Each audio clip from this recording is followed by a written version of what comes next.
வளர்ச்சி பாதையில் கொண்டு செல்வதில் அக்கறை கொண்ட கட்சிகள் அனைத்தும் பாட்டாளி மக்கள் கட்சி தலைமையிலான இந்த மாற்று அணியில் இணைந்து பணியாற்ற இந்த பொதுக்குழு கூட்டம் அழைப்பு விடுக்கிறது என்று தீர்மானம் நிறைவேற்றப்பட்டது. அந்த பொதுக்குழு கூட்டத்தில் நிறைவேற்றப்பட்ட தீர்மானத்தின் மீது மேற்கொள்ளப்பட வேண்டிய நடவடிக்கைகள் குறித்து சேலம் கலையரங்கி நேரு கலையரங்கில் இன்று 15/2/2015 நடைபெற்ற பாட்டாளி மக்கள் கட்சியின் தலைமை சிறப்பு பொதுக்குழு கூட்டத்தில் விரிவாக விவாதிக்கப்பட்டது. தமிழகத்தின் எதிர்கால நலனை கருத்தில் கொண்டு பாமக தலைமையில் வளர்ச்சிக்கான மாற்று அணி அமைக்கலாம் என சென்னை பொதுக்குழு கூட்டத்தில் நிறைவேற்றப்பட்ட தீர்மானத்தை இக்கூட்டம் வரவேற்கிறது. முடிவுக்கு செயல் வடிவம் கொடுக்க உறுதியேற்கிறது.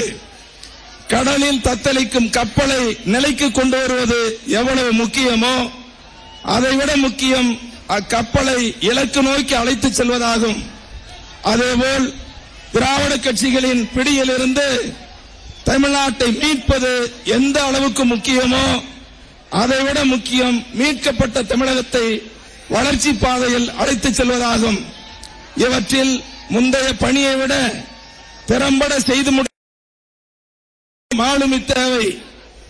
இரண்டாவது பணியை திறம்பட செய்து முடிக்க தமிழகத்திற்கு திறமையான முதலமைச்சர் தேவை என்று பாட்டாளி மக்கள்